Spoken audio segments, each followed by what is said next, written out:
To begin this project, I needed an inspiration pick. What do you think about this one? To me, it just screams French, and you just want to be sitting in that gazebo. So that's how this build began. The first thing I did was cut out of cardboard the sketch that I had done on paper. I did it on cardboard and kind of tried to tape it together to see if my design was going to work. This particular design here did not. I ended up not being able to use two posts. It didn't work out on an octagon. And those little things were a learning curve. There were several of them as this project build went along, which I will show you as we go. To make an octagon shape is not difficult, but I mean an octagon with 8 equal sides. It is easier though if you have a compass. I don't know where my compass is, so I'm going to show you real quickly how I do it. First, you have to find your center of your square. This is a 12-inch piece of 1/4-inch birch plywood. So I line up my ruler this way, mark a line, line it up this way, and mark your line. And that gives you your center point. At that point, you want to measure from the center point to the very corner of your piece of wood. So measuring from the center point there to my corner is 8 1/8 of an inch. Now if I had a compass, I would stick my compass in the center here and stretch it out to measure that, although a pretty big compass, I don't think it would stretch 8 inches, but it might. But I don't have a compass. So I'm going to use my ruler, 8 1/4 from the center to the outer point here, the outer edge. Now I'm going to put my ruler, make sure you can see it, I'm going to put my ruler on this edge, and I'm going to come over here and I'm going to mark 8 1/4. Okay? Now I'm going to come on this corner. I'm going to put my ruler now on the 8 1/4 and mark it over here. I have my two sides where eventually I'm going to draw the line. So turn it, and on each side, that's what you're going to do. As this project goes along, I will do my best to explain the woods that I'm using and the dimensions. This is 1/4-inch birch plywood. I used 1/2-inch square dowels for the posts. Not this many. We only used 8. This is the pattern that I made for the walls, and because the posts were a 1/2-inch thick, I wanted the walls to be also. We did not have 1/2-inch thick wood, so my husband had to cut 16 of those curved walls.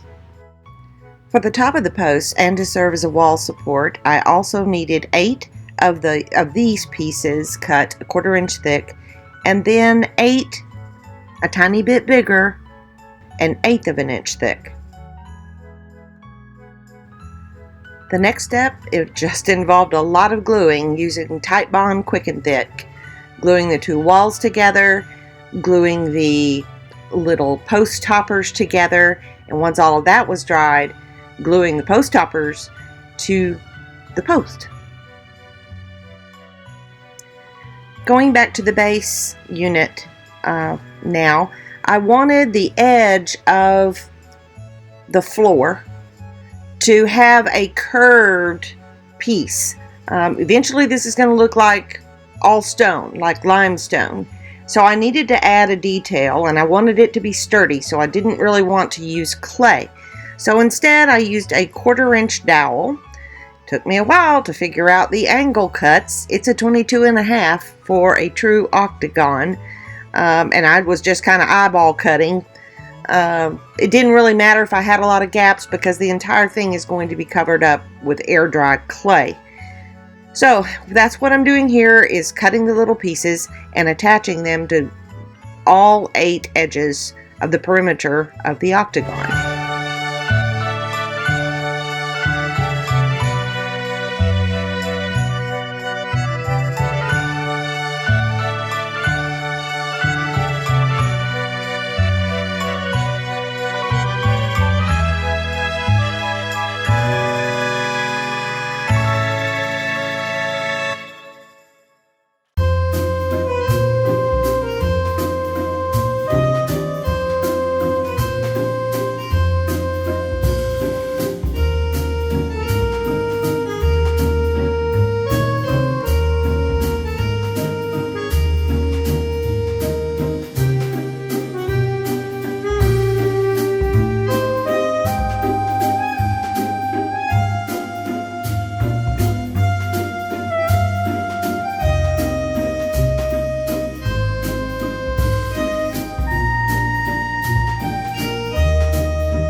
It's now time to glue the posts to the little top caps there. Normally I use TiteBond Quick and Thick on anything wood, but there wasn't any way to clamp this down, so I instead used some Loctite and just held them until they stayed enough that I could set them aside and keep going. I knew eventually my husband was going to help me with securing them with screws, both from the top side and then also from underneath the base unit, which you'll see next.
Now that the posts are firmly affixed to the base, it's time to attach the walls to the top of the posts.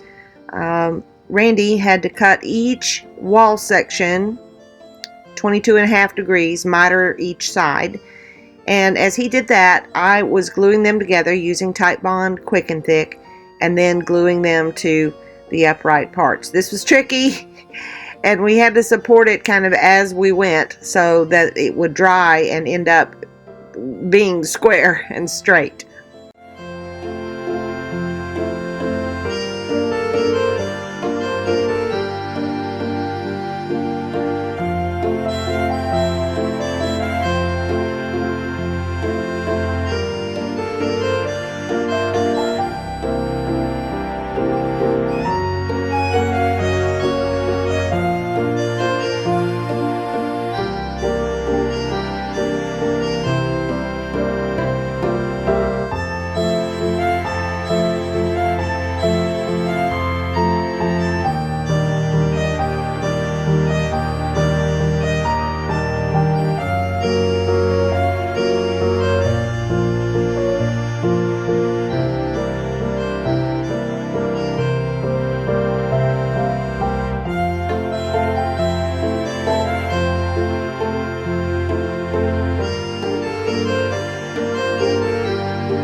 Let it dry overnight, and it's very sturdy. The next step is to cut a board for a soffit, and a soffit is something that comes straight out underneath your roof line. Now originally I had measured and had Randy cut one, but I did not take into account two things. The soffit needed to come all the way to the inside of this edge. Plus, when we did it, I worked off the space. It fits somehow.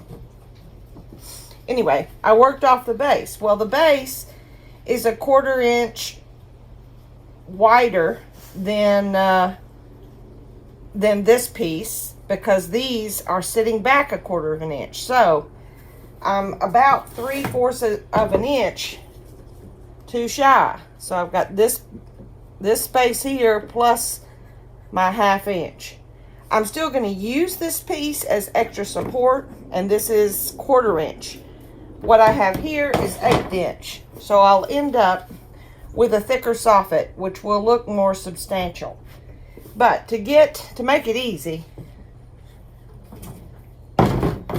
I know my outside dimension is correct, and what I did was I went through 1.5 inches bigger, deeper than this piece. So from the edge of here out here is 1.5 inches. I know that measurement is correct. So I'm going to cheat a little bit. Instead of having to measure all over again, I'm just going to mark my lines.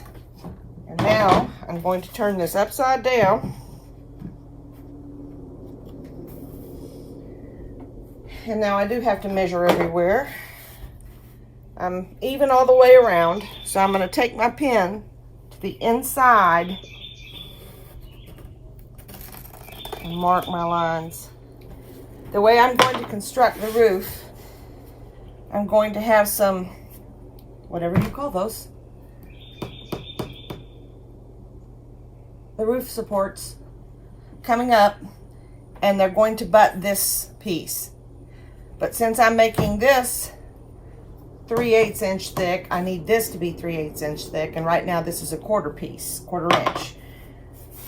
So I could cheat and just trace it, but I will take a moment and show you how I did the octagon. I don't like repeating myself in my videos, and I'm not sure why I filmed this part, because I'd already shown you how I had done the measurements to get an octagon. The only thing I can think of is that this one was small enough, and the fact that I did find my compass, that I was demonstrating how to use your compass to make the marks, which is a lot more accurate, really, than measuring from the sides to get your points at which you can then draw your line and you have your octagon. Because the arches that were cut out of wood are not exactly perfect, even though I sanded and tried to smooth them, I need to apply something to the inside of that arch that will cover and smooth it out, and also where I want it to be able to bend to the front and the back side. Well, this material is called Warbler.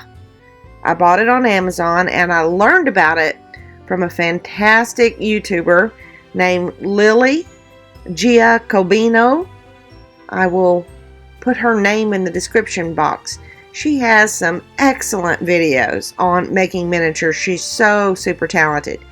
But the cool part about this product, first of all, it's thin.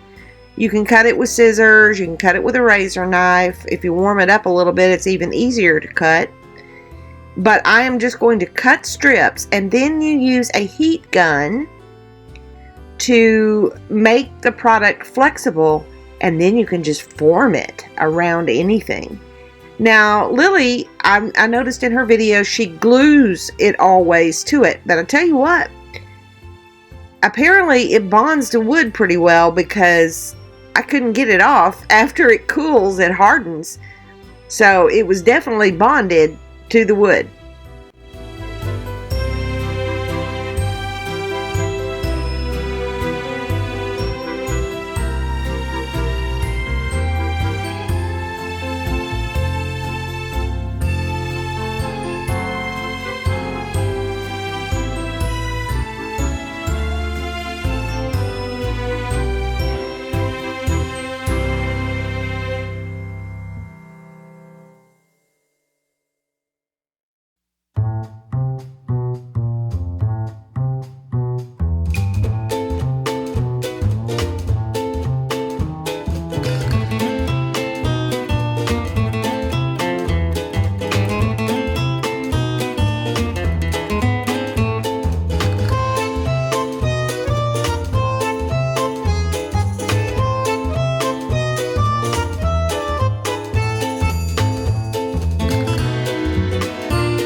All of the molds are dry now, and it's time to create that limestone finish all over the gazebo and also the base unit, which is a piece of foam.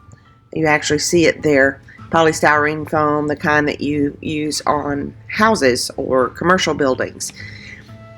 The products are Amy Howard's Bauhaus Buff, basically the perfect white color, mixed with sand. And we have sand out here because we have chickens, and we use sand in their main house for the floor. So the extra sand, I didn't get it from the chicken house. This is extra sand pile. I sifted the sand and then mixed it with the paint to the right consistency. Now, I certainly could have saved myself a step here on the base piece, the foam, the insulation foam. And the reason I say that is because I put the limestone finish on, but then I started looking at it, and I knew I wanted it to look like blocks of limestone. Look at the picture again. Do you see how those base units look like blocks? Well, I ended up having to go back and glue some basswood strips, mitered the corners on each of the 8 sections there, and then had to put more limestone finish over that. But the basic steps for applying the limestone finish is to use a chip brush. That's the best thing, just a cheap chip brush, and dab it on everywhere. You're going to need to sand it though after you finish applying and it's dried. Before I do the next steps on the limestone finish, I want to glue the base unit, the foam, to the actual gazebo. And because my husband his company is drywall, he had some FRP glue adhesive, which is what I used. You could also use liquid nails, but whichever glue you use, you need to let it dry for 24 hours.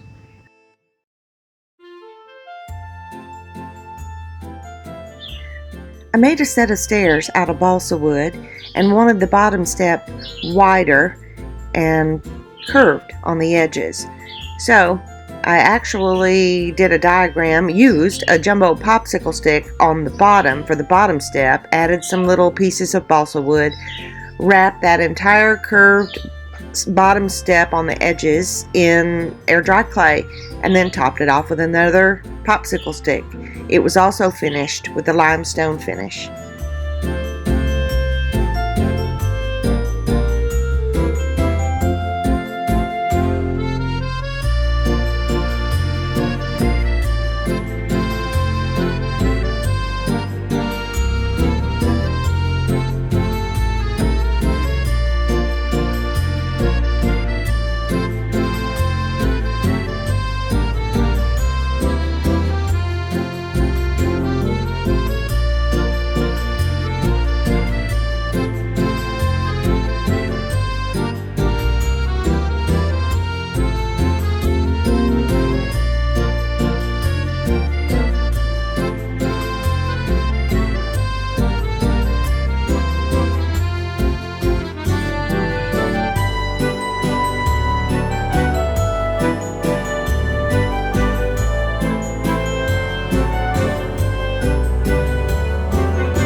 To cover up the edge of the soffit, you always have a fascia board. You saw Randy cutting and gluing more of the balsa wood on the front there. But to give it more decoration, I am again using an Iron Orchid Designs Trimmings mold and Hardy Soft Clay, which I really like. It tends to not crack and is a lot more flexible.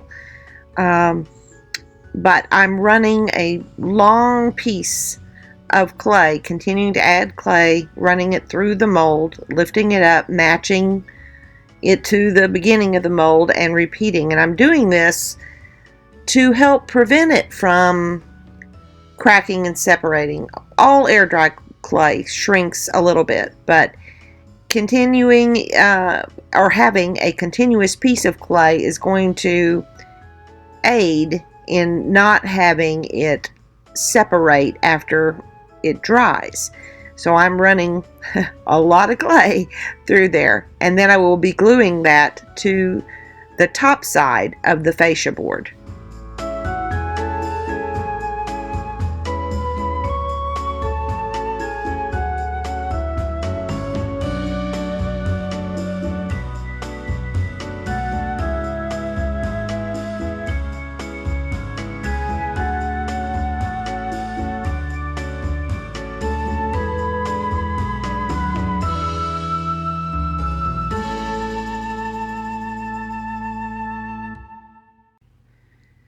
In order for me to hand off the roof to my husband to put the copper on, I had to finish all the painting.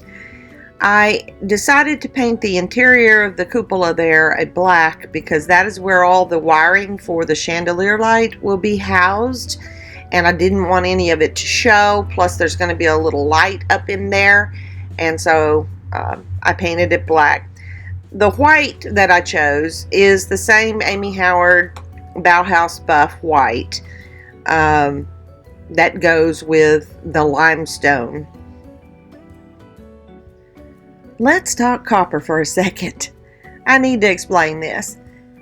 Never in my life would I go out and buy copper to put on the top of anything, dollhouse, gazebo, whatever, that I intend to sell, especially with the price of copper these days. But let me explain the reason I have this copper. I have had this copper for 11 years, since 2012, and oh guys, please don't ask me where I got it. I don't remember. But what happened was my mother burned up her kitchen, and in the process of her asking me to redesign and update her kitchen, on the stovetop area, I wanted to do copper because I was also putting in a copper sink and some copper fixtures. Anyway, this piece of copper was left over from that countertop where they had cut out for the stovetop, and it's been in my shed for 11 years. Well, now is finally time to use it. I wish I had video of Randy cutting out the copper pieces. I do not, because he has a very bad habit of working and doing things without telling me that he has started to do them. So all I'm able to show you here is him starting to glue them on. JB Weld, the quick hold, is what we're using for the metal. And it's good stuff, but well, I tell you what, there's just no magic, wonderful glue out there. If you know of one, let me know, because this was frustrating. He ended up using a different kind of adhesive for the ridge caps that he also made out of copper. Moving back down to my work area in the basement, I have glued the stairs onto the base, but I needed to use some more of the limestone texture to fill in the little gaps between the stairs and the base, and then also fill in some gaps between the base and the floor of the gazebo. After that dries, it will finally be time to finish up the limestone with a glaze, some wax, and some rotten stone.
For the gazebo railings, I used 3 different sizes of balsa wood, and I pre-painted the strips, which was helpful because then I only had to touch up. I'd never made railings before.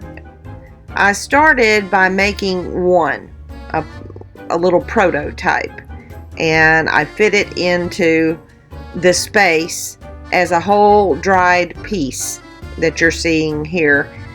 But then I moved on to installing in place because it was faster, and that was kind of where I was headed. I was ready to get this completed.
To oxidize the copper, I first started with dissolving baking soda in boiling water and put it in a spray bottle, sprayed that on, let it dry. It was supposed to darken a darker patina on the copper.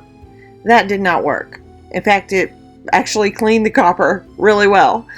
So I went to the next patina option, which was to age it with the green blue colors. I was going to do that anyway, but I wanted some browns in there. Nevertheless, I get my browns here in a second. What I used for oxidizing and making the green blue patina was a recipe of 2 parts white vinegar, a half a part of uniodized salt, and 1.5 parts of pure ammonia. Put that in a spray bottle, sprayed that on, and as you can see, it definitely patinaed it pretty quickly. In fact, I wiped a lot of it off. It kept oxidizing, and so I didn't want it solid, so I wiped some of it away. But to get those brown hues and a little bit of different green hues and blue hues, I'm using some alcohol inks here, and then just kind of dabbing back here and there. I finished up spraying it with Rust-Oleum's clear matte sealer, 2 or 3 coats. The roof of the cupola is actually the top of a broken bird feeder, except for that little tiny top portion, and those are just some beads glued on a toothpick, spray painted with copper paint, and then I used the same alcohol inks to oxidize that. But I'm attaching magnets here with JB Weld. It's time to finish up. If you'd like to see exactly how I made the chandelier and finished it to look like wood, I also made the little rosette there, the medallion, finished it the same way to look like wood. I have a separate video of the chandelier build, all about the lighting, the wiring, etc. So we're here at the end. I hope you'll stay tuned for the finale pictures.